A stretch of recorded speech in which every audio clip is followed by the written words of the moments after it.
میں مبلغ بنوں سنتوں کا، خوب چرچا کروں سنتوں کا، ہو کرم بہر خاک مدینہ۔ الحمد للہ رب العالمین، والصلاة والسلام على سید المرسلین، اما بعد فاعوذ باللہ من الشیطان الرجیم، بسم اللہ الرحمن الرحیم۔ الصلاة والسلام علیک یا رسول اللہ وعلى آلك وصحابك يا حبيب الله۔ الصلاة والسلام عليك يا نبي الله وعلى آلك وصحابك يا نور الله۔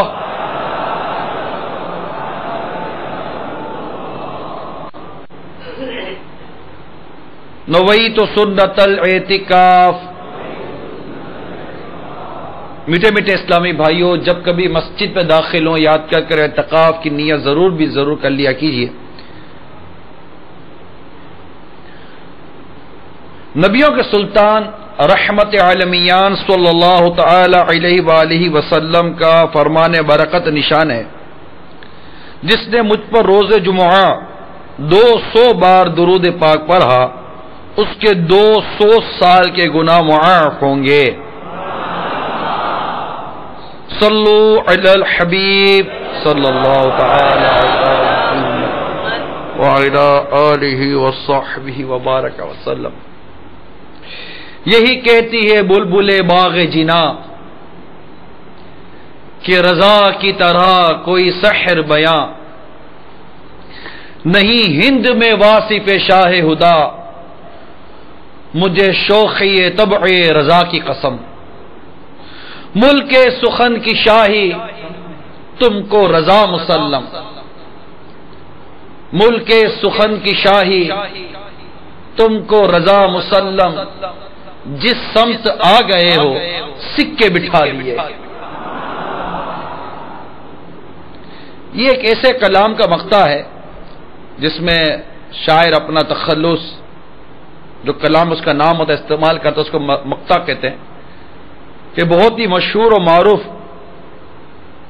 شاعر کے پاس جب اعلیٰ حضرت کا یہ کلام پہنچا کہ ان کی مہک نے دل کے گنچے کھلا دیے ہیں، جس راہ چل دیے ہیں کوچے بسا دیے ہیں، آنے دو یا ڈبو دو اب تو تمہاری جانب، کشتی تمہیں پہ چھوڑی لنگر اٹھا دیے، ایک دل ہمارا کیا ہے آزار اس کا کتنا، تم نے تو چلتے پھرتے مردے جلا دیے۔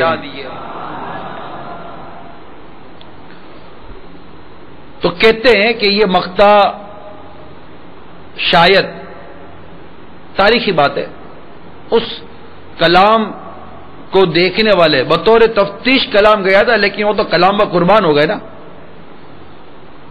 چیک کرنے کے لیے کلام پہنچا تھا، وہ کلام پر قربان ہو گئے، اور ایک قول کے مطابق انہوں نے یہ مقطع اس کلام کے اندر لکھا کہ ملک سخن کی شاہی تم کو رضا مسلم، جس سمت آ گئے ہو سکے بٹھا دیے۔ عرض کرنے کا مقصد یہ ہے کہ اعلیٰ حضرت امام اہل سنت کی سیرت کے کئی شعبے ہیں، اور برسوں گزر گئے۔ خود کنز الایمان شریف کا جو ترجمہ اعلیٰ حضرت نے دیا، اسے 1 صدی ہو گئی، 100 سال گزر چکے، اور اعلیٰ حضرت امام اہل سنت کا ذکر مبارک یہ عاشقان اعلیٰ حضرت یہ کرتے چلے آ رہے ہیں، لیکن اعلیٰ حضرت کی اپنی سیرت کے اندر اتنی گہرائی، اتنی ایک جاذبیت بھی اتنی ہے کہ جو سنتا ہے وہ کشش ہے، اس کے اندر سنتا چلا جاتا ہے۔ تو زندگی حیات اعلی حضرت کے کئی شعبے ہیں. ایک شعبہ جسے ہمارے مورخین نے، سیرت لکھنے والوں نے لکھا، عشاق نے بیان کیا، ان میں ایک ہے اعلی حضرت کی فصاحت و بلاغت. یعنی اعلی حضرت کی خواہ اردو عبارات دیکھ لی جائیں، جو اردو تحریر ہے اعلی حضرت کی وہ دیکھی جائے، یا اعلی حضرت کی عربی عبارت دیکھی جائے، یا اعلی حضرت کی فارسی عبارت دیکھی جائے. یعنی جس زبان میں بھی اعلی حضرت کی قلم چلتی ہے، وہ قلم چلتے چلتے اس زبان کا حق ادا کرتی کرتی چلی جاتی ہے. اعلی حضرت کی یہ بہت ہی اہم خصوصیت ہے. علماء، مشائخ اور اہل علم حضرات، انہوں نے جب ان تمام چیزوں کو دیکھا تو ان کے اپنے اپنے انداز ہوتے ہیں. اب اعلی حضرت کی جب شاعری میں فصاحت و بلاغت دیکھتے ہیں تو جیسے بڑا مشہور کلام ہے، لم یاتی نظیر کا فی نظرین مثلے تو نشد پیدا جانا، جگراج تو تاج تورے سر سو ہے تجھ کو شہید و سرا جانا. اب یہ ایک پورے شعر کے اندر اعلی حضرت نے چاروں زبانیں استعمال کی، عربی، فارسی، اردو اور ہندی، اور چاروں زبان کے اندر وہ لفظوں کو چناؤ کہ شعراء کی اور اہل علم کی آنکھیں دنگ رہ گئیں. انگلی دانتوں میں انگلیاں دبا دینا کہ یہ کہاں سے کلام آتا ہے، یہ کہاں سے لفظ آتے ہیں، کہاں سے یہ مطلب کہ اعلی حضرت کے پاس لفظوں کا ذخیرہ آتا ہے. اور پھر اس میں جب حمد بیان کرتے ہیں تو ذات باری تعالیٰ کی جو تعریف بیان کرتے ہیں اس میں ان کا مقام اپنی جگہ پر، اور جب آقا کی تعریف بیان کرتے ہیں، نعتیں لکھتے ہیں تو مقام اپنی جگہ پر، منقبتیں لکھتے تو اپنا ان کا مقام اپنی جگہ پر. یعنی وہ بہت ہی لفظوں کا چناؤ اور بہت ہی پیارے چنے ہوئے اور اس زبان کے بہترین لفظوں کا چناؤ کرتے تھے، اور ایک لفظ ایسا لیتے تھے جو اپنے اندر بہت سارے معنی، مفاہیم اور گہرائی رکھتا تھا. فصاحت، بلاغت، کہ ایک ایسا لفظ بندہ کہے کہ جو اس زبان کے اندر بہت ہی اچھا، گہرا، معنی خیز اور بہت ہی خصوصیات کا حامل ہوتا ہے. فصاحت و بلاغت کئی معنوں میں آ جاتی ہے، کیونکہ خود ایک فصاحت و بلاغت یہ خود ایک لفظ ہی بڑا فصیح اور بلیغ ہے کہ اس کو بھی سمجھنا پڑے گا کہ فصاحت کسے کہتے ہیں، بلاغت کسے کہتے ہیں. تو البتہ یہ ایک ایسا میرے اعلیٰ امام اہل سنت کا وصف تھا کہ بیان کرنے والوں نے اس طرح بھی بیان کیا کہ میرے آقا اعلیٰ حضرت امام اہل سنت کے جو رسائل ہیں، سینکڑوں رسائل ہیں، بڑے ہی علمی حوالے سے ہے، بڑے دقیق یعنی بڑے مشکل ترین اور اہم ترین رسائل ہیں. فقہ کا رسالہ کھولیں، میں تو اعلیٰ حضرت نے کسی فقہ کے موضوع پر رسالہ لکھا.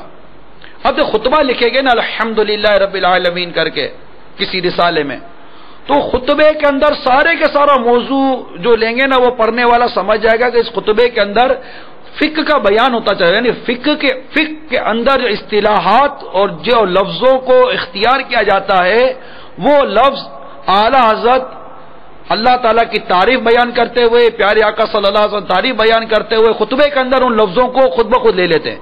یعنی خطبہ پڑھنے والا سمجھ جاتا ہے کہ یہ رسالہ کس مضمون میں لکھا گیا ہے. اسی طرح بالفرض کے کسی اور موضوع پر، پانی کے موضوع پر لکھیں گے، حسن اخلاق کے موضوع پر لکھا، سرکار صلی اللہ تعالی علیہ وآلہ وسلم کی شان مبارک، آقا کی عظمت، آقا کا مقام صلی اللہ تعالی علیہ وسلم، اس عنوان پر لکھیں گے تو وہ خطبہ ہی بتا دیتا ہے. اسی طرح اردو میں بھی ایسا ہی ہے کہ اعلیٰ حضرت جس طرف چلتے ہیں نا بس وہاں سے لفظوں کا ایسا ذخیرہ لے کر چلتے ہیں. تو یہ ہے اعلیٰ حضرت کی فصاحت و بلاغت اور آپ کے لفظوں کے چناؤ اور آپ کی سحر بیانی کہ سننے والا بس اگر سمجھتا ہو نا، ایک تو نہ سمجھتا ہو تب بھی ہم کو اعلیٰ حضرت کی محبت کا ایسا جام امیر اہل سنت نے پلایا ہے کہ نہ سمجھتے ہو پھر بھی مزہ آتا ہے کہ بات اعلیٰ حضرت کی ہو رہی ہے، ذکر اعلیٰ حضرت کا ہو رہا ہے، کلام اعلیٰ حضرت کا پڑھا جا رہا ہے، خطبہ اعلیٰ حضرت کا پڑھا جا رہا ہے، مسئلہ اعلیٰ حضرت نے جو بیان کیا وہ بیان کیا جا رہا ہے. یہی بات ہمارے لیے ایک لذت، ایک سرور اور ایک مزہ و لطف کا سبب بن جاتی ہے. لیکن جب سمجھ آ رہا ہو نا تو لطف دوبالا ہو جاتا ہے، مزے کو بھی مزہ آ جاتا ہے کہ اعلیٰ حضرت کے ایسے ایسے لفظوں کے چناؤ ہوتے ہیں۔ آج جو اس فصاحت و بلاغت کے حوالے سے جو بطور نمونہ کہہ دیا ہے، سمجھانے کے لیے، بتانے کے لیے جو ایک مثال لے کر حاضر ہوا ہوں، وہ ہے اعلی حضرت کا خطبہ رضویہ، جو جمعہ کی نماز میں عاشقان اعلی حضرت اسے پڑھا کرتے ہیں۔ جمعے کی نماز کا جو خطبہ ہوتا ہے، بعض خطبے پڑھے جاتے ہیں، لیکن ہمارے شیخ طریقت امیر اہل سنت اس بات کو پسند فرماتے ہیں کہ جمعہ میں خطبہ اعلی حضرت کے خطبہ رضویہ سے پڑھا جائے۔ اور یہ خطبات رضویہ میرے ہاتھ میں اس وقت مدینہ ڈائری ہے، مقتوۃ المدینہ کی، تو اس ڈائری کے اندر الحمدللہ اعلی حضرت کا خطبہ موجود ہے۔ یہ خطبہ بھی اسی طرح فصاحت و بلاغت کا ایک شاہکار ہے کہ لاکھوں مسلمان ہو سکتا ہے کہ ان مقامات پر جمعہ پڑھتے ہوں جہاں پر اعلی حضرت کا یہ خطبہ پڑھا جاتا ہو۔ اب چونکہ یہ خطبہ از خود مطلب کہ کافی معنی رکھتا ہے، اس خطبے میں موجود چند مضامین بیان کرتا ہوں۔ میری نیت یہ ہے کہ ایک تو ذکر رضا ہوگا، پھر لاکھوں اور بے شمار مسلمان یہ خطبہ سنتے ہیں۔ اب جب خطیب خطبہ دینے والا جب خطبہ پڑھے تو ہماری ذہن میں اس خطبے کو سنتے سنتے مضامین آتے رہیں، وہ باتیں آتی رہیں جو اعلی حضرت امام اہل سنت نے بیان کی ہیں۔ تصور گویا کہ جیسے یہ بن جائے کہ میرے آقا اعلی حضرت امام اہل سنت کھڑے ہیں اور یہ خطبہ بیان کر رہے ہیں۔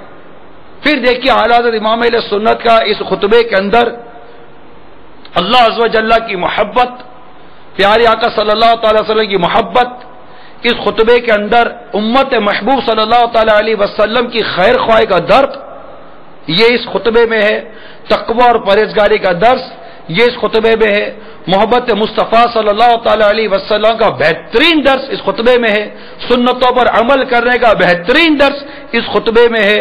اس کے علاوہ نیکی، پرہیزگاری، خوف خدا، آخرت کے لیے بہتر اعمال کرنے، گناہوں سے بچنے کا بہترین درس آیات اور روایات کی صورت میں میرے آقا اعلی حضرت اس خطبے میں بیان کیا۔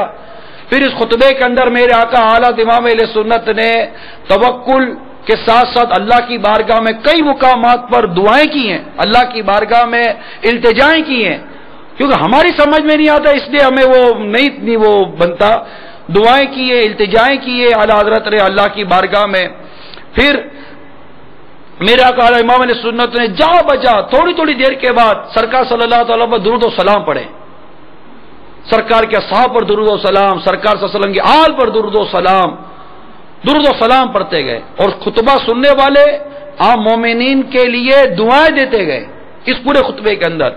پھر ایک وقت آتا ہے کہ اعلی حضرت امام اہل سنت اسی خطبے کے اندر ترتیب بار خلفائے راشدین کا ذکر مبارک کرتے ہیں، ان کی تعریفیں، ان کے واقعات، کیونکہ ایک ایک واقعے کے اندر مشاہدین لکھتے ہیں تو اس کے پیچھے پورا ایک سبق موجود ہے۔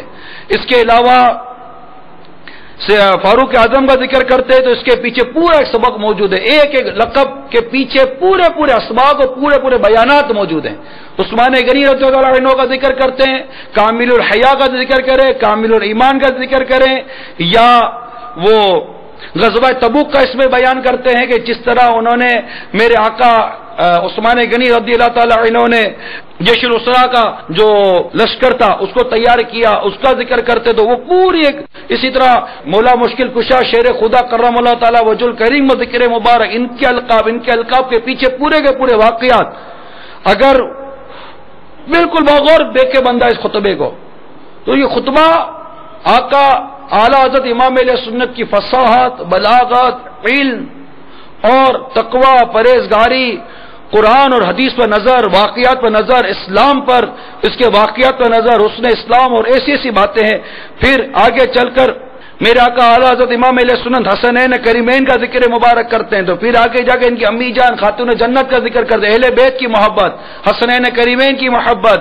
اس کے ساتھ آگے بڑھے تو پھر میرے آقا اعلیٰ حضرت امام اہل سنت سرکار صلی اللہ علیہ وسلم کے دونوں چچا حضرت حمزہ اور حضرت عباس رضی اللہ تعالیٰ عنہما کا ذکر مبارک کرتے ہوئے آگے بڑھ گئے، پھر تمام انصار اور مہاجرین صحابہ کرام کا ذکر کرتے ہوئے آگے بڑھ گئے، پھر دعائیں دیتے دیتے آگے بڑھتے ہیں، پھر بڑی پیاری دعائیں دیتے ہیں، وہ بھی دعا انشاءاللہ اگر وقت ملا تو بیان کروں گا۔ اس کے بعد قرآن پاک کی سورہ نحل کی آیت جو ہر خطبے کے آخر میں کم و بیش اس کو بیان کیا جاتا ہے، اور وہ آیت کریمہ بہت جامع، بہت معنی اور حسن معاشرت کے لیے ایک منارہ نور ہے۔ یہ ساری باتیں بیان کرتے ہیں اعلیٰ حضرت امام اس وقت اپنے خطبہ رضویہ میں۔ اب آپ بتائیے کہ اگر ہمیں پتہ ہو کہ اس خطبے میں کیا کیا بیان ہو رہا ہے تو خطبے آدھا 15 منٹ 12 منٹ کیا ایک گھنٹے کا خطبہ بیان ہو جائے اعلیٰ حضرت کا، بس مزے کو مزہ آ جائے۔ ہمارے چونکہ ایک بس وہ جمعہ بھی ایک رسم بن گیا، معاذ اللہ صبح معاذ اللہ، اتنی برکتوں والا جمعہ، اور جمعہ میں بھی بہت ہی برکتوں والا خطبے کا ایک وقت ہے، یعنی قبولیت دعا کے جو اوقات بیان کیے گئے ہیں جمعہ کے اندر، ان قبولیت دعا کے اوقات میں ایک وقت صاحب بہار شریعت کے نزدیک جمعہ کے دن قبولیت دعا کی ساعتوں کے بارے میں 2 قول قوی ہیں، صاحب بہار شریعت بیان کرتے ہیں۔ ایک قول امام کے خطبے کے لیے بیٹھنے سے ختم نماز تک دعا قبول ہوتی ہے، اور دوسرا جمعہ کی پچھلی ساعت دعا قبول ہوتی ہے۔ یہ بات نماز کے احکام کے صفحہ نمبر 410 پر لکھی گئی ہے، میرا امیر سنت نے اس کو نقل کیا ہے۔ اس کے علاوہ اور بھی پورے یہ فیضان جمعہ پورا رسالہ ہے، اسے پڑھا جا سکتا ہے۔ البتہ میرے آقا اعلیٰ امام اہل سنت نے اس خطبے کا آغاز اللہ کی حمد سے کیا۔ الحمدللہ الذی فضل سیدنا و مولانا محمدا صلی اللہ تعالی علیہ وسلم علی العالمین جميعا، کہ تمام تعریفیں اللہ کے لیے، تمام تعریفیں اللہ تعالیٰ کے لیے ہیں۔ اب اللہ تعالیٰ کی تعریف کس طرح کر رہے ہیں؟ تمام تعریفیں اللہ تعالیٰ کے لیے ہیں، جس نے ہمارے سردار و ہمارے آقا و مولا صلی اللہ تعالی علیہ وسلم کو سب جہانوں سے افضل بنایا۔ دیکھیں تعریف رب کی ہو رہی ہے، اور سرکار صلی اللہ تعالی وسلم کی نعت بھی بیان ہو رہی ہے خطبے کے اندر۔ کتنا پیارا انداز، وہ مجھے کلام یاد آ رہا ہے اعلیٰ حضرت کا جس میں حمد بھی ہے رب کی اور میرے آقا کی نعت بھی ہے۔ وہی رب ہے جس نے تجھ کو ہمتن کرم بنایا، وہی رب ہے جس نے تجھ کو ہمتن کرم بنایا، ہمیں بھیک مانگنے کو تیرا آستا بتایا۔ تجھے حمد ہے خدایا، تجھے حمد ہے خدایا۔ یہ ایک عاشق کا اور ایک کامل مومن کا انداز کہ اللہ تبارک و تعالیٰ کی حمد بھی بیان کرے زبان، اللہ عز و جل کا ذکر بھی کرے زبان، اور پیارے مصطفیٰ صلی اللہ علیہ وسلم کی نعتیں بھی بیان کرے زبان۔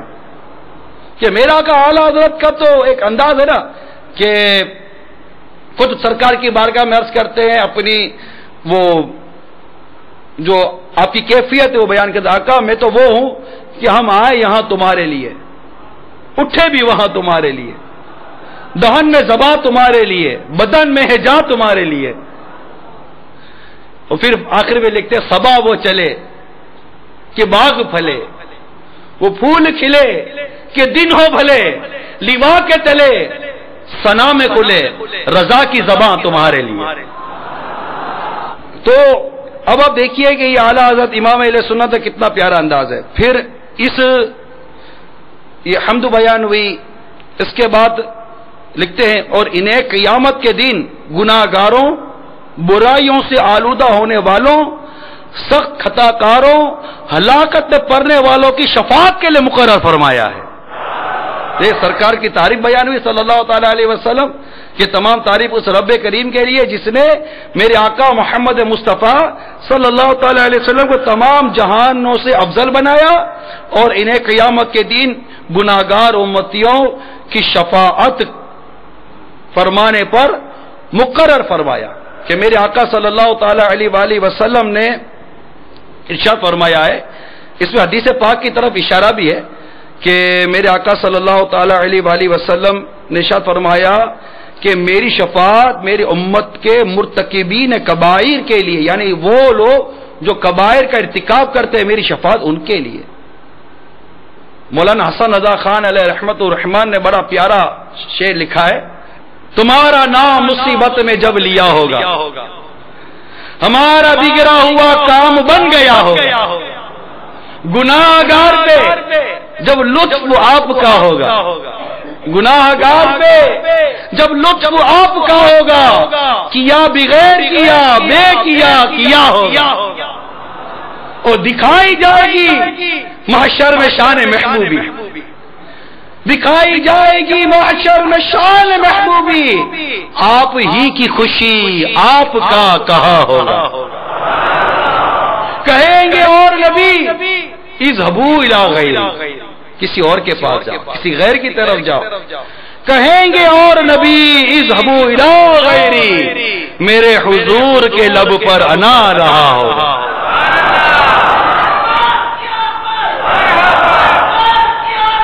تو میرے مٹھے پیارے اسلامی بھائیوں، گویا کہ خطبے کے اس حصے میں ہمارے آقا اعلیٰ امام اہل سنت نے سرکار صلی اللہ تعالی وسلم کی شفاعت مبارکہ کا ذکر کیا ہے کہ آپ کی شفاعت گناہگاروں سیاہ کاروں کو آقا کی شفاعت ملے گی۔ اور میرے آقا اعلیٰ حضرت اپنے کلام میں ایک اور جگہ بھی اس کا ذکر کیا ہے، کیا ہی ذوق افزا شفاعت ہے تمہاری واہ واہ، کیا ہی ذوق افزا شفاعت ہے تمہاری واہ واہ، قرض لیتی ہے گناہ پرہیزگاری واہ واہ۔ اور ایک اور مقام پر میرا کا حالات لکھتے ہیں، وسعتیں دی ہے خدا نے دامن محبوب کو، وسعتیں دی ہے خدا نے دامن محبوب کو، جرم کھلتے جائیں گے اور وہ چھپاتے جائیں گے۔ انشاءاللہ آقا کی شفاعت کے صدقے میں ہم بھی جنت میں بے حساب داخلہ پائیں گے، اور ایسے داخلہ پائیں گے کہ خلد میں ہوگا ہمارا داخلہ اس شان سے یا رسول اللہ کا نعرہ لگاتے جائیں گے انشاءاللہ۔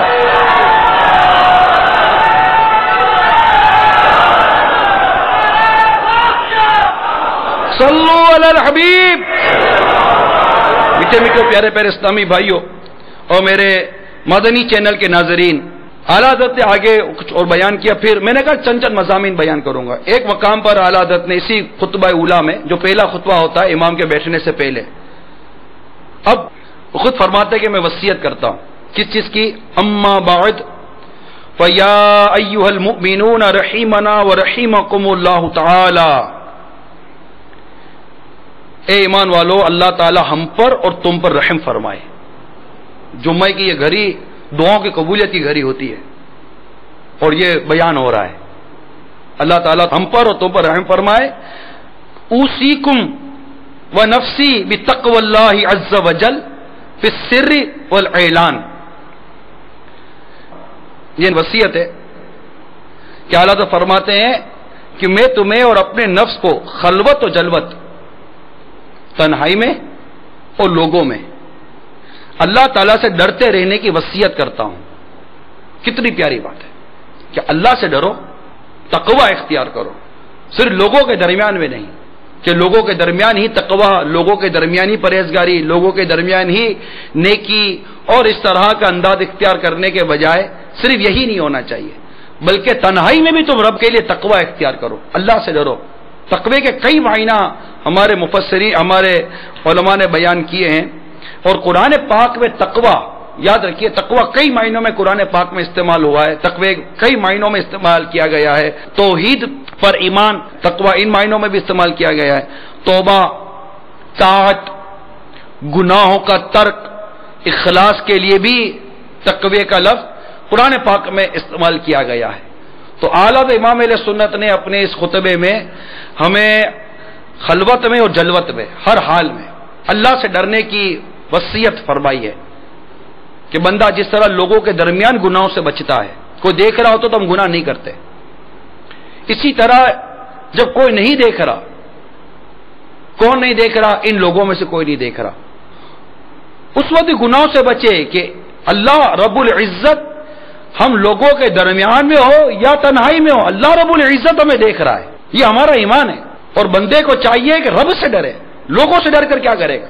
اگر بندہ رب سے ڈرے تو لوگوں سے بھی امان ہے اور کئی چیزوں سے امان ہے۔ تقوی ایسی العاقبۃ للمتقین، عاقبت متقیوں کے لیے ہے۔ وَاعْلَمُوا أَنَّ اللَّهَ مَعَ الْمُتَّقِينَ، اور جان لو کہ اللہ تبارک و تعالیٰ متقیوں کے ساتھ ہے۔ قرآن پاک میں کتنے مقامات پر متقیوں کے اوصاف بیان کیے، متقیوں تقوی کی، اتقوا اللہ اتقوا اللہ اتقوا اللہ، کتنی مقامات رب کریم نے ہمیں بیان کیا، خشیت کے معنی میں، اللہ سے ڈرنے کے معنی میں، پرہیزگاری کے معنوں میں کہ تقوی اختیار کرو، اللہ سے ڈرو اللہ سے ڈرو اللہ سے ڈرو۔ کئی مقامات پر فرمایا اللہ سے ڈرو کہ تمہیں اسی کی طرف لوٹنا ہے، تمہیں اسی کی طرف لوٹنا ہے، آخر جانا تو وہی ہے، حساب کتاب ہے، قبر کا معاملہ ہے، حشر کا معاملہ ہے، روز جزا ہے۔ بندہ رب سے نہیں ڈرے گا تو پھر کس سے ڈرے گا؟ اس کی گرفت سے ڈرے، اس کی پکڑ سے ڈرے، اس سے حیا کرے۔ تو میرے آقا اعلیٰ امام اہل سنت نے بڑی پیاری وصیت کی فی السر والاعلان، کہ چھپے ہوئے خلوت میں ہو یا جلوت میں ہو، اللہ تبارک و تعالیٰ کے لیے تقوی اختیار کرو۔ اور پھر آگے ارشاد فرمایا وَاقْتَفُوا آثَارَ سُنَنِ سَيِّدِ الْمُرْسَلِينَ، کہ یہاں پر میرے آقا اعلیٰ حضرت امام اہل سنت نے ہمیں سید المرسلین صلی اللہ تعالی وسلم کی سنتوں کی پیروی کرو، یہ وصیت فرما رہے ہیں کہ یہ سنتیں یہ انوار ہیں، ان سے قلب میں نور پیدا ہوتا ہے۔ جب سنتوں پر بندہ عمل کرتا ہے، گمراہی والی بدعتوں سے بچتا ہے، وہ بدعت جو گمراہی کی طرف لے جاتی ہے، وہ بدعت جو سنتوں کو مٹاتی ہو۔ سنتوں پر عمل کرو، اپنے آپ کو سنتوں کا پیکر بناؤ، اپنے دل میں سنتوں کا نور پیدا کرو کہ اس نور سے تقوی، پرہیزگاری اور بہت کچھ نصیب ہوتا ہے۔ اس کے علاوہ اسی خطبہ رضویہ میں اب محبت رسول کا ذکر کر رہے ہیں۔ فرماتے اعلیٰ حضرت امام اہل سنت اور اپنے دلوں کو اس کریم نبی صلی اللہ تعالی وسلم کی محبت سے مزین کرو، اس سے زینت دو۔ اور آگے فرماتے ہیں فَإِنَّ الْحُبَّ هُوَ الْإِيمَانُ كُلُّهُ، یعنی فرماتے بے شک سرکار کی محبت ہی سارا ایمان ہے۔ کلُّهُ الا لا ایمان لمن لا محبت الا، خبردار اس کا ایمان نہیں جسے ان سے محبت نہیں۔ الا لا ایمان لمن لا محبت الا، خبردار سن لو اس کا ایمان نہیں جسے ان سے محبت نہیں۔ الا لا ایمان لمن لا محبت الا، سن لو اس کا ایمان نہیں جسے ان سے محبت نہیں۔ یہ تین باتیں تینوں ایک ہی جملے اعلیٰ حضرت نے بار بار ہمیں بیان کیے، اور یہاں گویا کہ جمعہ کے خطبے میں اعلیٰ امام اہل سنت نے زور دیا اس بات کے اوپر کہ اپنے دلوں کو پیارے مصطفیٰ صلی اللہ علیہ وسلم کی محبت کے نور سے پر نور کرو، ان کی محبت اختیار کرو، ان کی سنتوں پر عمل کرو، ان کی چاہت کو دل میں جگہ دو۔ اور یہ تین مرتبہ یہ کہہ کر ارشاد فرمایا لا ایمان لمن لا محبت اللہ، اس کا کوئی ایمان نہیں جس کو میرے آقا صلی اللہ علیہ وسلم محبت نہیں۔ صحابہ کرام علیہم رضوان کے اگر اس عنوان پر اگر سیرت دیکھتے ہیں تو ایک روز حضرت فاروق اعظم رضی اللہ تعالی عنہ نے رسول پاک صلی اللہ تعالی علیہ وسلم سے عرض کیا آقا آپ میری جان کے علاوہ ہر چیز سے زیادہ محبوب ہیں۔ تو نبی رحمت صلی اللہ تعالی علیہ وسلم نے فرمایا اس کی قسم جس کے قبضے قدرت ہے میری جان ہے، تم میں سے کوئی کامل مومن نہیں ہو سکتا جب تک کہ میں اس کے نزدیک اس کی جان سے زیادہ محبوب نہ ہو جاؤں۔ یہ سن کر فاروق اعظم رضی اللہ تعالیٰ نے عرض کی آقا اس ذات کی قسم جس نے آپ پر کتاب نازل فرمائی آپ میری جان سے زیادہ محبوب ہیں، آپ مجھے میری جان سے زیادہ محبوب ہیں۔ اس پر سرکار مدینہ صلی اللہ تعالی وسلم نے فرمایا ہاں اب اے عمر، یعنی ہاں اب اے عمر اب تیرا ایمان کامل ہوا۔ کب؟ جب میرے آقا صلی اللہ تعالی علیہ وسلم کی محبت اپنی جان سے زیادہ عزیز ہو گئی، اپنی جان سے بڑھ کر سرکار صلی اللہ تعالی علیہ وسلم کی محبت دل میں داخل ہوئی، اور اس کا اقرار فاروق اعظم رضی اللہ عنہ نے کیا کہ آقا میری جان سے بڑھ کر بھی آپ سے محبت کرتا ہوں. تو میرے آقا نے فرمایا عمر اب عمر ایمان کامل ہوا ہے. کہ میرے آقا صلی اللہ تعالی علیہ وسلم نے ارشاد فرمایا، بخاری کی حدیث ہے، تم میں سے کوئی اس وقت تک مومن نہیں ہو سکتا جب تک کہ میں اس کے نزدیک اس کے والد، اولاد اور تمام لوگوں سے زیادہ محبوب نہ ہو جاؤں. اور میرے رب کریم نے پارہ 10 سورہ توبہ میں بڑا واضح ارشاد عطا فرمایا کہ میرے آقا اعلیٰ حضرت اس کا ترجمہ یوں کرتے ہیں، تم فرماؤ اگر تمہارے باپ اور تمہارے بیٹے اور تمہارے بھائی اور تمہاری عورتیں اور تمہارا کنبہ اور تمہاری کمائی کے مال اور وہ سودا جس کے نقصان کا تمہیں ڈر ہے اور تمہارے پسند کے مکان، یہ چیزیں اللہ اور اس کے رسول اور اس کی راہ میں لڑنے سے زیادہ پیاری ہو تو راستہ دیکھو، یہاں تک کہ اللہ اپنا حکم لائے، اور اللہ فاسقوں کو راہ نہیں دیتا. غور کیجئے میٹھے میٹھے پیارے اسلامی بھائیوں، باپ، تمہارے باپ کی ماں، بیٹے، بھائی، عورتیں، کنبہ، کمائی کے مال، وہ سودا، کمائی کے مال، اب کاروبار کی بات آ رہی ہے، وہ سودا جس کے نقصان کا تمہیں ڈر ہے، تمہارے پسند کے مکان، یہ چیزیں میرے رب عز و جل نے گنتی کروائی اور فرمایا یہ چیزیں اللہ اور اس کے رسول اور اس کی راہ میں لڑنے سے زیادہ پیاری ہیں، تو راستہ دیکھو یہاں تک کہ اللہ تعالیٰ اپنا حکم لائے، اور اللہ فاسقوں کو راہ نہیں دیتا. تو صحابہ کرام علیہم رضوان کے پیش نظر یہ اللہ تبارک و تعالیٰ کے احکام، سرکار مدینہ صلی اللہ تعالی علیہ وسلم کے یہ پیارے پیارے ارشاد تھے، تو یہ اپنی جانوں سے بڑھ کر آقا سے محبت کرتے تھے. ان کا کنبہ، انہوں نے اپنے کنبے، اپنا مال، اپنا گھر، اپنا ساز و سامان، اپنا کاروبار، اپنا شہر، اپنا سب کچھ میرے آقا کے نام پر قربان کر دیا. آپ دیکھیے یہ محبت، جب میرے آقا اعلیٰ امام اہل سنت جب اس محبت کی تذکرے پر آتے اپنے کلام کے اندر تو کتنا پیارا شعر لکھ جاتے ہیں. آقا کرو تیرے نام پہ جاں فدا، کرو تیرے نام پہ جاں فدا، نہ بس ایک جاں دو جہاں فدا، دو جہاں سے بھی نہیں جی بھرا، کرو کیا کروڑوں جہاں نہیں. یہ محبت کی نشانیاں ہیں، یہ محبت کی باتیں ہیں میرے میٹھے میٹھے پیارے پیارے اسلامی بھائیوں، کہ سرکار کی محبت یہ عمل کامل کی طرف لاتی ہے، یاد رکھیے. اور یہ دعوت اسلامی یہ وہ پیاری اور سنتوں بھری عالم کی تحریک ہے جو پیارے آقا صلی اللہ تعالی وسلم کے محبت کے جام دکھاتی نہیں ہے، محبت کے جام پلاتی ہے. اور ایسے محبت کے جام پلاتی ہے، ایسے محبت کے جام پلاتی ہے کہ فیشن میں آلودہ نوجوان سر پر سنتوں کا تاج امامہ شریف سجا لیتا ہے، آقا کی محبت میں سجاتا ہے کہ اس کو یہ بتا دیا گیا یہ تیرے نبی کی سنت ہے. تیرے نبی نے اپنے سر پر ٹوپی پر، سر مبارک پر، ٹوپی مبارک پر امامے کا تاج سجایا. وہ اس جہاں کو بھول جاتا ہے کہ مجھے جہاں کیا کہے گا، وہ یہ دیکھتا ہے کہ میرے آقا کی بارگاہ میں میں قبول ہو جاؤں، میرے آقا مجھ سے راضی ہو جائیں. ایسے فیشن پرستی کے دور میں دعوت اسلامی ایسا محبت کا جام پلاتی ہے کہ وہ فیشن چھوڑ کر، داڑھی منڈانا چھوڑ کر اپنے چہرے پر ایک مشت داڑھی سجا لیتا ہے. پینٹ شرٹ، کوٹ ٹائی پینٹ، سارے کے سارے فیشن والے لباس چھوڑ کر پیارے محبوب کی سنتوں بھرا مدنی لباس سجا لیتا ہے. اس کو آقا سے محبت ہو جاتی ہے کہ فجر کی نماز بستر پر اس کو قرار نہیں آتا، نماز کے لیے مسجد میں حاضر ہوتا ہے، کیونکہ اس نے سرکار کا یہ ارشاد سنا ہوتا ہے کہ نماز ہے میری آنکھوں کی ٹھنڈک ہے.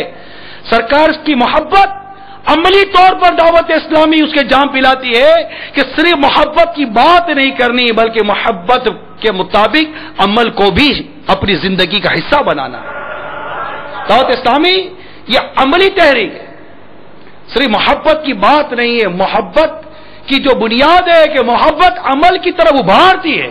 جس سے محبت ہوگی، آپ کو جس سے محبت ہوگی اس کی بات سمجھ میں آئے گی، اس کی بات پر یقین کر لینے کا، اس کی بات پر عمل کر لینے کا، اس کی بات پر سن کر اس کی بات کو کر گزرنے کا جذبہ محبت دیتی ہے. یاد رکھیے گا یہ محبت وہ چیز ہے کہ جب کسی سے محبت ہو جاتی ہے تو پھر وہ اچھا ہی لگتا ہے.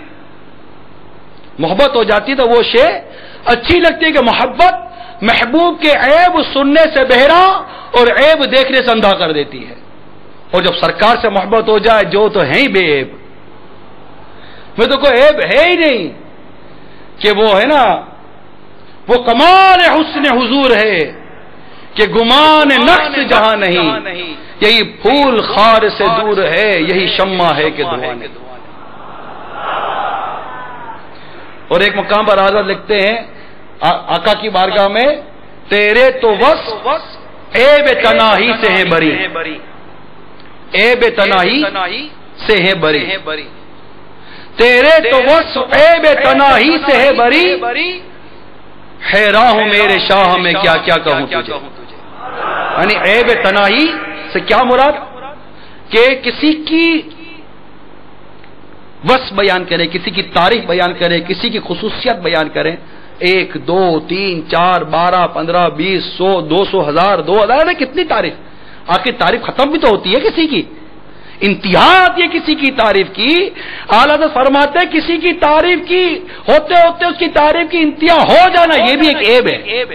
اور میرے آقا وہ پیارے آقا ہیں جو اس عیب سے بھی پاک ہیں. میرے آقا اس عیب سے بھی پاک ہے. اور لکھتے ہیں آقا تیرے تو وصف, آپ کی خصوصیات, آپ کے اوصاف عیب تناہی, کہ ان کی خصوصیات کی کوئی انتہا ہی نہیں ہے کہ کسی کی خصوصیت کی انتہا ہونا یہ بھی ایک عیب ہے. اور اللہ تعالیٰ نے آپ کو اس عیب سے بھی پاک رکھا ہے. تیرے تو وصف عیب تناہی سے ہے بری, حیران ہوں میرے شاہ میں کیا کیا کہوں تجھے. پھر آخر میں آ کر قلم جب رکھنے کا وقت آتا ہے تو لکھ دیتے ہیں کہہ لے گی سب کچھ ان کے ثنا خاں کی خاموشی, اور چپ ہو جاتا. کہہ لے گی سب کچھ ان سے ثنا خاں کی خاموشی, چپ ہو رہا ہوں کہہ کے کہ میں کیا کیا کہوں تجھے. سرور کہوں کہ مالک و مولا کہوں تجھے, باغ خلیل کا گلے زیبا کہوں تجھے. اللہ تیرے جسم منور کی تابشیں, اے جان جام جان تجلا کہوں تجھے. الغرض محبت کی بات ہی. اور میرے آقا اعلیٰ امام علیہ سنت اپنے خطبے میں بڑا زور دیا ہے محبت مصطفیٰ صلی اللہ تعالی علیہ وسلم. لا ایمان لمن لا محبت اللہ, اس کا کوئی ایمان نہیں جس کو ان سے محبت ہے. جنگ احد میں ایک صحابیہ رضی اللہ تعالی عنہ کے باپ بھائی اور شوہر پروانہ ہوا, لڑتے لڑتے شہید ہو گئے. جب پتہ چلا تو پوچھتی ہیں یہ بتاؤ میرے آقا کیسے ہیں. باپ شہید ہو گئے, بھائی شہید ہو گئے, شوہر شہید ہو گئے. جب یہ پتہ چلا کہ یہ تینوں شہید ہو گئے تو یہ عاشقہ آقا کی عاشقہ پوچھتی ہے یہ بتاؤ میرے آقا کیسے ہیں. جب ان کو بتایا گیا کہ الحمدللہ بخیر و سلامت ہیں تو بولی مجھے دکھا دو. یعنی جب تک دیکھو گی نہیں چین نہیں آئے گا. آپ کو دیکھ کر ایک روایت میں ہے کہ بے تابانہ آپ کا کپڑا پکڑ کر کہنے لگی کلو مصیبت بعد کا جلل, یعنی آپ کے ہوتے ہوئے ہر مصیبت ہے. یہ تھا عشق. حضرت عائشہ صدیقہ رضی اللہ تعالی عنہ فرماتی ایک شخص نے رسول پاک صلی اللہ تعالی وسلم کی خدمت میں حاضر ہو کر عرض کی آقا آپ یقیناً میرے نزدیک میری جان اور میری اولاد سے بھی زیادہ محبوب ہیں, لیکن جس وقت آپ یاد آ جاتے ہیں تو جب تک آپ کی خدمت میں حاضر ہو کر آپ کو دیکھ نہ لوں قرار نہیں آتا. لیکن اس دنیا سے رخصت ہونے کے بعد جنت میں داخل ہو کر آپ انبیاء کرام علیہ السلام کے ساتھ بلند مقام پر ہوں گے, اور میں نیچے درجے میں ہونے کے سبب اندیشہ کرتا ہوں کہ کہیں آپ کو دیکھ نہ سکوں. یہ سن کر میرے آقا صلی اللہ علیہ وسلم خاموش رہے. اتنے میں جبریل امین علیہ السلام پارہ 5 سورہ نساء کی آیت نمبر 69 لے کر حاضر ہوتے ہیں کہ میرے آقا اعلی حضرت نے ترجمہ کیا اور جو اللہ اور اس کے رسول کا حکم مانے تو ان کا ساتھ ملے گا جن پر اللہ نے فضل کیا، یعنی انبیاء اور صدیق اور شہید اور نیک لوگ، یہ کیا ہی اچھے ساتھی ہیں۔ یہ آیت کریمہ نازل ہوئی، آگے لکھتے ہیں ہمارے کتاب میں لکھا ہے، اسی لیے صحابہ کرام علیہم رضوان ایک ایک لمحے کے لیے میرے آقا کو دیکھنے کے لیے بے چین رہا کرتے تھے۔ آقا کی جدائی ان سے گوارا نہیں ہوتی تھی۔ محبت رسول صلی اللہ تعالی علیہ وسلم، یہ وہی محبت کی طرف ہمیں اعلیٰ حضرت بلا رہے ہیں، امام اہل سنت بلا رہے ہیں۔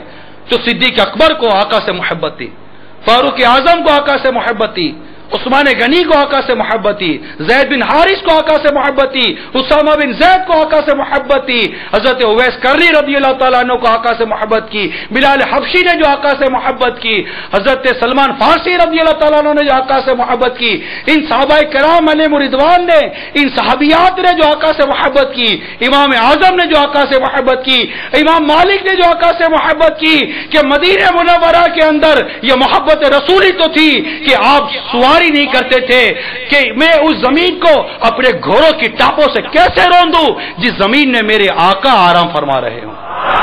ارے محبت رسولی تو تھی کہ امام اعظم رضی اللہ تعالیٰ عنہ جب تک مدینہ منورہ میں رہے، آپ نے مدینہ منورہ میں استنجا اور اجابت نہیں کی، استنجا اور اجابت کے لیے مدینہ منورہ سے باہر تشریف لے جایا کرتے تھے۔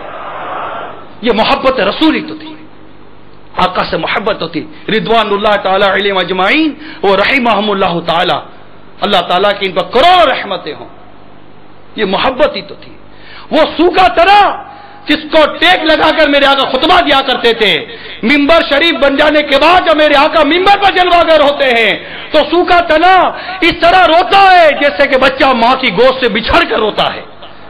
یہ محبت تو تھی اس سوکھے تنے کو میرے آقا کے قرب سے، کہ میرے آقا کا قرب مجھ سے جدا ہو گیا، میرے آقا کا قرب چلا گیا۔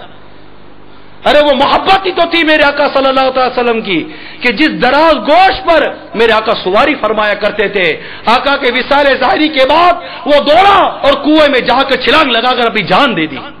یہ محبت ہی تو تھی سرکار صلی اللہ علیہ وسلم سے۔ ارے محبت ہی تو تھی کہ صحابی اللہ کی بارگاہ میں دعا کرتے، یا اللہ تیرے محبوب کا وصال ظاہری ہو گیا، وہ دنیا سے رخصت ہو گئے، یہ آنکھیں تو تھی تیرے محبوب کا جلوہ دیکھے، اب تیرے محبوب ہی نہ رہے تو اللہ ان آنکھوں کا نور کیا کروں گا، یہ آنکھوں کا نور واپس لے لے۔ ہاتھ آئے بھی نہ تھے نیچے کہ آنکھوں کا نور چلا گیا، ان آنکھوں کا ورنہ کوئی مصرف ہی نہیں ہے، سرکار تمہارا رخ زیبا نظر آئے۔ یہ آقا کی محبت ہی تو تھی کہ سرکار صلی اللہ تعالی وسلم ایک صحابی کے گھر کے پاس سے گزرے، ان کے مکان کو تھوڑا سا بلند پایا، واپس آئے تشریف لے آئے، وہ صحابی حاضر بارگاہ رسالت ہوتے ہیں، سلام عرض کرتے ہیں، آقا رخ روشن پھیر لیتے ہیں۔ آقا نے ناراضگی کا اظہار کیا، صحابی بے چین بے قرار ہیں کہ میرے آقا میری طرف التفات کیوں نہیں فرما رہے۔ عرض کی گئی، صحابہ کرام سے معلومات حاصل کی گئی تو پتہ چلا ہو سکتا ہے تمہارا وہ مکان دیکھ کر آقا کے قلب کو رنجیت کی ہوئی ہو، اب آقا کی بارگاہ میں نہیں جاتے کہ آقا کے واقعی میرے مکان کی وجہ سے آپ کو رنجیت کی ہوئی ہے، کیا یہی ایک سبب ہے؟ نہیں، پہلے گئے اور اس مکان کو زمین دوز کر دیا، اس کو صفحہ ہستی سے مٹا دیا، پھر آقا کی بارگاہ میں آ کر عرض کرتے، آقا جس مکان کی وجہ سے میرے آقا کے قلب کو تکلیف پہنچی وہ مکان صفائی ہستی سے مٹا دیا گیا ہے۔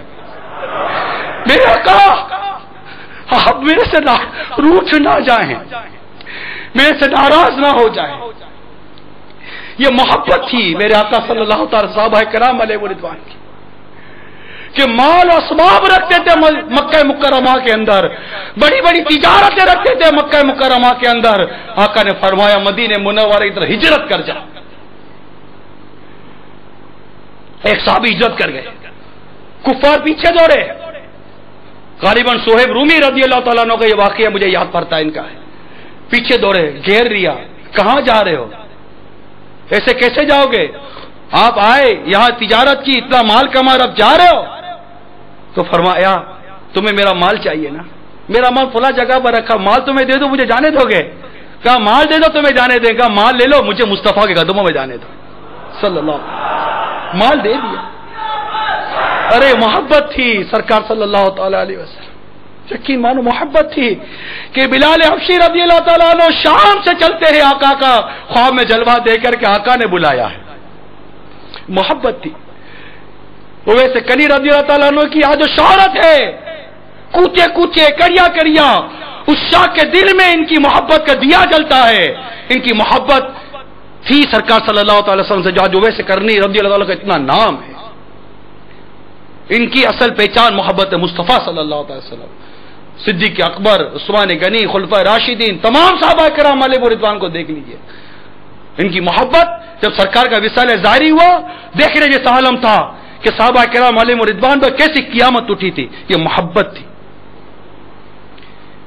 یہ سرکار صلی اللہ علیہ وسلم کے ادا کو ادا. سرکار نے صوم اور وصال رکھنے شروع کیے، پیدر پہ روزے. صحابہ کرام نے پیدر پہ روزے رکھنے شروع کر دیے. کمزوری ہو گئی. عرض کی گئی آقا آپ کی صوم الوصال کے پیچھے یہ بھی صوم الوصال، پیدر پہ روزے انہوں نے رکھنے شروع کر دیا. آقا نے فرمایا کو مثلی، تم میں سے کون ہے میری مثل؟ مجھے میرا رب کھلاتا ہے، مجھے میرا رب پلاتا ہے. مگر دیکھی تو صحیح، سرکار صلی اللہ علیہ وسلم فاقے کر رہے ہیں، صحابہ بھی فاقے کرتے ہیں. سرکار صلی اللہ تعالی علیہ وسلم کا سوشل بائیکاٹ کیا جا رہا ہے شعب ابی طالب میں، فاقے ہو رہے وہاں پر، صحابہ کرام بھی فاقے کر رہے ہیں. آقا پتھر باندھتے ہیں تو صحابہ بھی پتھر باندھ رہے ہیں. آقا کے کپڑوں پر پیوند مبارک کا پتہ چلے تو صحابہ بھی اپنے کپڑوں پر پیوند لگا لیتے ہیں. آقا نے زہد و قناعت، زہد و تقوی کا درس دیا، صحابہ کرام نے اس کو اختیار کیا. آقا کے پیچھے صلی اللہ تعالی علیہ وسلم طویل طویل نمازیں پڑھا کرتے تھے. بلکہ ایک صحابی کے بارے میں تو آتا ہے کہ انہیں پتہ چلا سرکار صلی اللہ تعالی علیہ وسلم کچھ روٹھ گئے. بخاری شریف کی حدیث کا یہ حصہ ہے کہ پہلی صف میں نماز پڑھ رہے ہیں اور کن اکھیوں سے آقا کو دیکھتے چلے جاتے تھے. ارے یہ محبت نہیں تو کیا ہے. آقا کو تکتے رہنا ہوتی تھی، ان کی زندگی آقا کو تکتے رہتے تھے. تو میرے میٹھے پیارے اسلام، یہ وہ محبت رسول صلی اللہ تعالی علیہ وسلم ہے، یہ وہ محبت مصطفیٰ صلی اللہ تعالی وسلم ہے جس کی طرف میرے آقا اعلی حضرت امام اہل سنت نے ہمیں خطبہ جمعہ کے خطبے میں بلایا. لا ایمان لمن لا محبت. ایک صحابی نے سرکار کی بارگاہ میں آ کر عرض کی آقا قیامت کب آئے گی؟ حدیث پاک کا خلاصہ جو بھی میں نے روایتیں بیان کی ہیں اس کا مضمون و خلاصہ ہی عرض کیا ہے. عرض کہ آقا قیامت کب قائم ہوگی؟ ارشاد فرمایا تو نے قیامت کی کیا تیاری کی ہے؟ تو نے قیامت کی کیا تیاری کی ہے؟ عرض کی آقا نہ نمازیں زیادہ ہیں نہ روزے زیادہ ہیں، ان عبادتیں زیادہ نہیں ہیں، لیکن میں اللہ اور اس کے رسول سے محبت کرتا ہوں. آقا میں اللہ اور اس کے رسول سے محبت کرتا ہوں. میرے آقا صلی اللہ تعالی وسلم نے فرمایا کہ تو جس سے محبت کرتا ہے مرنے کے بعد اس کے ساتھ ہوگا. ارے سنو، بعض روایتوں میں آتا ہے راوی کہتے ہیں اسلام قبول کرنے کے بعد صحابہ کرام علیہ رضوان کو جو سب سے زیادہ خوشی جس ارشاد پر ہوئی تھی وہ میرے آقا کا یہ ارشاد تھا کہ تم جس سے محبت کرتے ہو قیامت کے دن اس کے ساتھ ہوگے.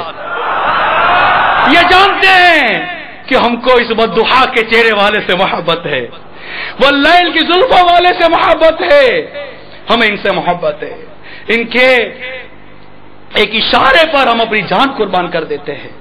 ان کے جسم کا بال جدا ہو تو وہ ہمیں چاہیے، ان کے جسم سے پسینہ بہے تو وہ ہمیں چاہیے، ان کے بدن سے ناخن جدا ہو تو ہمیں چاہیے، ان کے وضو کا پانی اگر بہے تو زمین پہ گرنے سے پہلے وہ ہمیں چاہیے.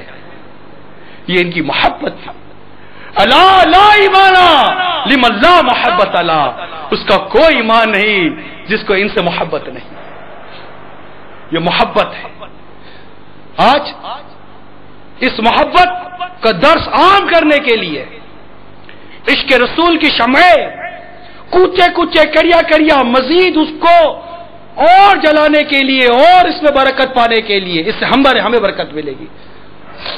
الحمد دعوت اسلامی کا یہ سنت و برا پیغام عام کیجیے، مدنی چینل کو عام کیجیے، مدنی قافلوں میں سفر کیجیے، مدنی انعامات پر عمل کریں، اپنے علاقے میں درس دیں. دعوت اسلامی یہ وہ عظیم ماحول ہے میرے میٹھے اور پیارے اسلام بھائیوں کہ جو اس ماحول کے قریب آ جاتا ہے وہ مدینہ مدینہ کرنے لگ جاتا ہے. کیوں کرتا مدینہ مدینہ؟ کیوں کرتا مدینہ مدینہ؟ یہ مدینہ مدینہ کیوں کیا جا رہا ہے؟ آخر مدینے کی محبت کا اتنا دم کیوں بھرا جا رہا ہے؟ آخر گنبد خضرا پر جان قربان کرنے کا کیوں جی چاہ رہا ہے؟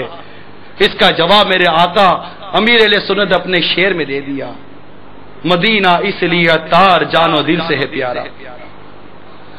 مدینہ کس لیے پیارا ہے؟ کس لیے پیارا ہے مدینہ؟ مدینہ اس لیے عطار جان و دل سے ہے پیارا کہ رہتے ہیں میرے آقا میرے دلبر مدینے میں۔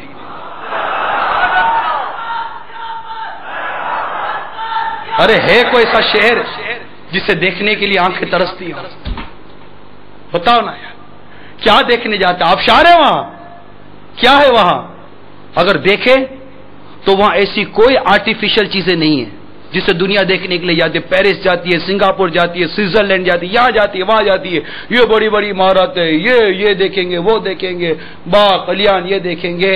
مدینے صرف عاشق مدینے جاتا ہے، آقا کے روزے کی زیارت کے لیے جاتا ہے، آقا کی محبت اور شفقت اور آقا کی شفاعت پانے کے لیے جاتا ہے کہ من زارا قبری وجبت لہ شفاعتی، جس نے میرے مزار کی زیارت کی اس کے لیے میری شفاعت واجب ہو گئی۔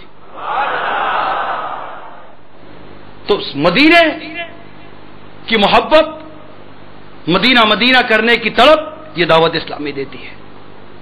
پھر دعوت اسلامی ہمیں اعلی حضرت کے پیچھے چلاتی ہے، چلو اس عاشق کے پیچھے کہ یہ عاشق قرآن و حدیث کی تعلیمات کے مطابق ہماری رہنمائی کر رہا ہے اور ہمیں عشق رسول کی شارع پر چلا رہا ہے، اور سیدھی سڑک یہ شہر شفاعت نگر کی ہے۔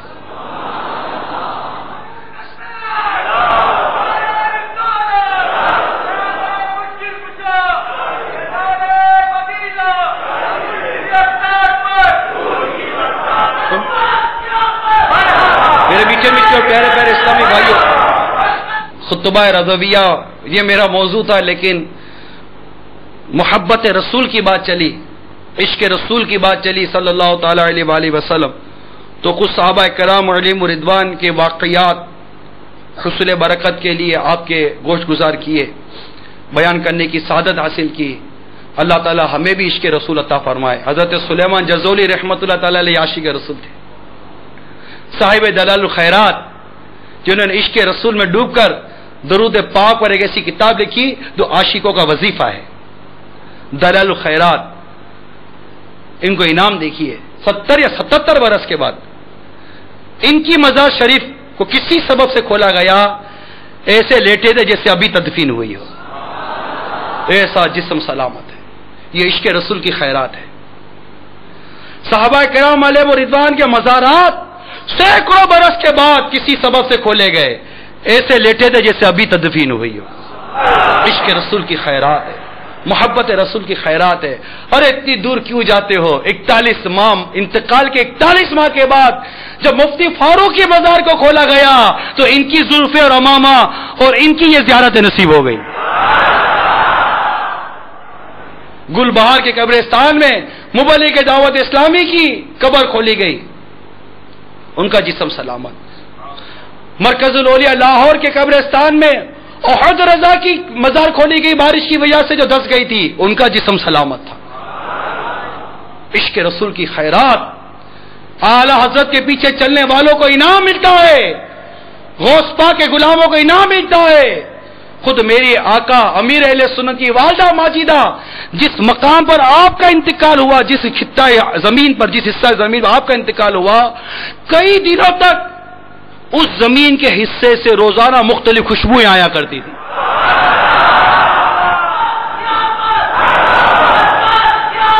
ارے ان کے حصے سے کیوں خوشبو نہ آتی؟ انہوں نے کیسا عاشق رسول بیٹا ہمیں عطا فرما دیا۔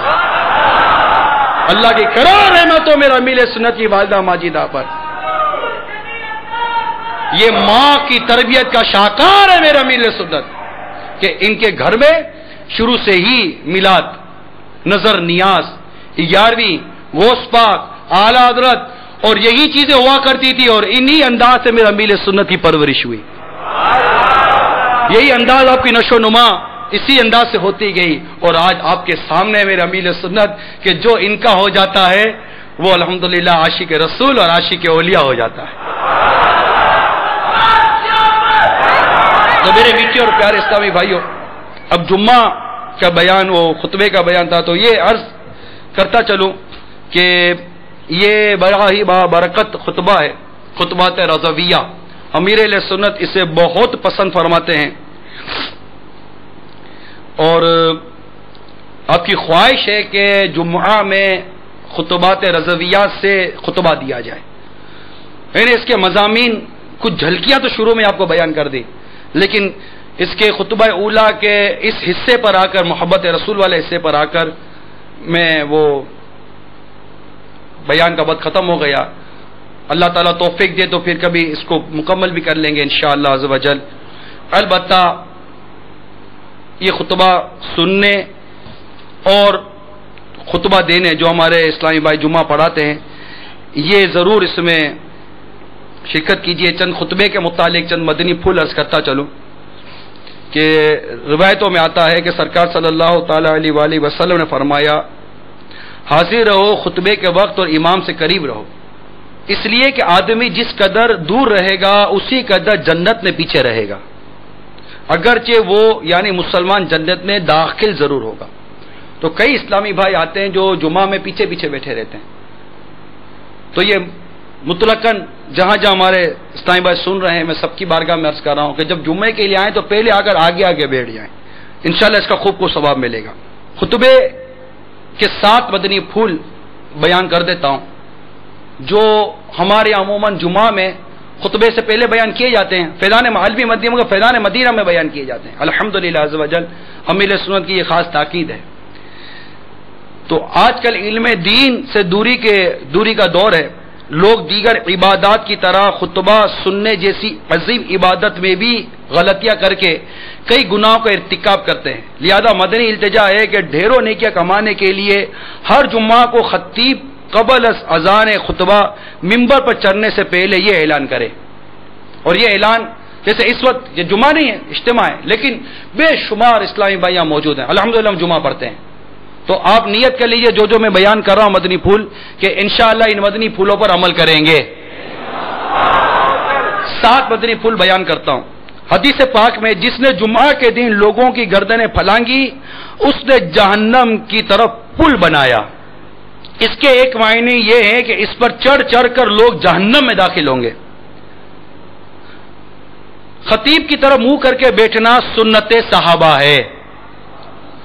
بزرگان دین رحمہم اللہ تعالیٰ فرماتے ہیں 2 زانوں بیٹھ کر خطبہ سنیں، پہلے خطبے میں ہاتھ باندھے دوسرے میں زانوں پر ہاتھ رکھے تو انشاءاللہ عز و جل 2 رکعت کا ثواب ملے گا۔ اعلیٰ حضرت امام اہل سنت فرماتے ہیں خطبے میں حضور اقدس صلی اللہ تعالی علیہ وسلم کا نام پاک سن کر دل میں درود پڑھیں کہ زبان سے سکوت یعنی خاموشی فرض ہے۔ در مختار میں ہے خطبے میں کھانا پینا کلام کرنا اگرچہ سبحان اللہ کہنا، سلام کا جواب دینا یا نیکی کی بات بتانا حرام ہے۔ اعلیٰ حضرت رحمت اللہ تعالی علیہ فرماتے با حالت خطبہ چلنا حرام ہے، یہاں تک کہ علماء کرام فرماتے ہیں کہ اگر ایسے وقت آیا کہ خطبہ شروع ہو گیا تو مسجد میں جہاں تک پہنچا وہیں رک جائے، آگے نہ بڑھے کہ یہ عمل ہوگا، اور حال خطبہ میں کوئی عمل روا یعنی جائز نہیں۔ نمبر 7 اعلیٰ حضرت رحمت اللہ تعالی علیہ فرماتے ہیں خطبے میں کسی طرف گردن پھیر کر دیکھنا بھی حرام ہے۔ تو کون کون نیت کرتا ہے انشاءاللہ ان 7 مدنی پھولوں پر عمل کریں گے؟ مجھے اعلیٰ حضرت کے خطبہ رضویہ کی بڑی پیاری بہار یعنی یوں سمجھے کہ بہت خوشی کی بات ہے، وہ یاد آ رہی ہے۔ چند برسوں پہلے مدینہ الاولیاء ملتان شریف میں دعوت اسلامی کا بین الاقوامی اجتماع میں سری لنکا کولمبو سے وہاں کے ایک بہت بڑے وزیر مسلمان ہیں، کم و بیش 70 برس کی کم و بیش ان کی عمر تھی، یہ آئے تھے۔ جمعہ بھی انہوں نے مدینہ الاولیاء ملتان میں ادا کیا۔ پاکستان انتظامی کابینہ کے نگران نے جمعہ کی نماز پڑھائی اور خطبہ رضویہ سے خطبہ دیا تھا۔ نماز وغیرہ سے فارغ ہونے کے بعد پھر ملاقات کی ترکیب تھی، وہی صحرا مدینہ میں ملاقات کے لیے۔ ان کے یہ جذبات میں عرض کر رہا ہوں، خطبہ رضویہ کہ سمجھو کہ یہ انہوں نے کہا کہ میں نے بہت جمعے پڑھے، دنیا میں کہاں گیا ہوں جمعہ پڑھنے کے لیے، لیکن آج جو خطبہ سننے کا لطف آیا نا، ایسا خطبہ سننے کا لطف مجھے زندگی میں کبھی نہیں آیا۔ ہو سکتا ہے کہ خطبہ سمجھ بھی رہے ہوں اور خطبہ دینے والے کی بھی اس پہ برکت ہو۔ تو یہ خطبہ رضویہ جو بہت میٹھا ہے، بہت پیارا ہے، بہت اچھا ہے، اللہ تعالی ہمیں اس خطبہ رضویہ کو سمجھنے کی توفیق عطا فرمائے۔ اس میں جو مضامین، جو اسباق چھپے ہیں، اللہ تعالیٰ ہمیں اس پر عمل کی توفیق عطا فرمائے۔ اس خطبے میں جو دعائیں ہوتی ہیں مسلمانوں کے لیے، اللہ تعالیٰ ان دعاؤں میں ہمیں حصہ عطا فرمائے۔ میں مبلغ بنوں سنتوں کا